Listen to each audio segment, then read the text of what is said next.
No operation, no pain killer. చిన్న injection ద్వారా మోకాలు మరియు నడుము నొప్పులకు దీర్ఘకాలిక పరిష్కారం. డాక్టర్ ప్రకాష్ గుడిపూడి. 18 ఏళ్ల అనుభవం, 8,000కు పైగా హ్యాపీ పేషెంట్స్. సంప్రదించండి. Allied's pain and pain management centre, Hyderabad. మన చట్టాల గురించి తరచూ వినిపించే మాట బ్రిటిష్ కాలం నాటి బూజుపట్టిన చట్టాల దుమ్ము దులపాలని, ఆ చట్టాల రూపకల్పన నాటి పరిస్థితులకు ఇప్పటి సమాజ పోకడలకు సంబంధం లేదని, అయినా సరే మనం అవే చట్టాలు పట్టుకుని వేలాడుతున్నామని, మరీ ముఖ్యంగా నేర న్యాయ వ్యవస్థలో లోపాలు, అసమంజసత్వం, అసహజత్వం, అసంబద్ధత వంటి వాటి గురించి మన దేశంలో తరచూ చర్చ జరుగుతున్నా ఇన్నేళ్లుగా అవి మార్పులకు నోచుకోలేదు. ఇప్పుడు ఆ బృహత్తర కార్యం సామాజిక తక్షణ అవసరం నెరవేర్చింది కేంద్ర ప్రభుత్వం. 3 క్రిమినల్ చట్టాలను సవరించింది. ప్రస్తుత పరిస్థితులకు తగ్గట్టుగా మార్పులు చేసింది.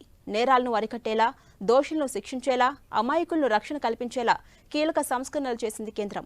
3 క్రిమినల్ చట్టాల సవరణ బిల్లులకు లోక్సభ ఆమోదం తెలిపింది.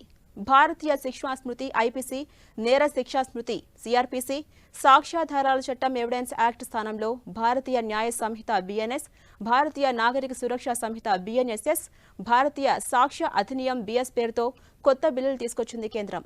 ఈ సవరణలు నేర నిరోధక వ్యవస్థలో కీలక సంస్కరణలని, అందరికీ న్యాయం చేయడానికి తప్ప శిక్షించడానికి కాదని కేంద్ర హోంమంత్రి అమిత్ షా చెప్పారు. 100 ఏళ్ల వరకు ఈ చట్టాలు దేశంలో న్యాయ ప్రక్రియలో ఉపయోగపడతాయన్నారు. సత్వర న్యాయానికి ఇది కీలక ముందడుగన్నారు.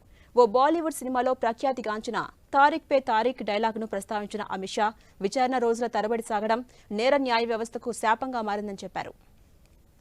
ఇక కొత్త చట్టాలు అమల్లోకి వస్తే నేర నిరోధక వ్యవస్థలో పెను మార్పులు జరుగుతాయని న్యాయ నిపుణులు చెబుతున్నారు. నిర్దోషులుగా భావించే నిందితులు అరెస్ట్ అయిన 7 రోజుల్లోగా పిటిషన్ దాఖలు చేసుకోవాలి.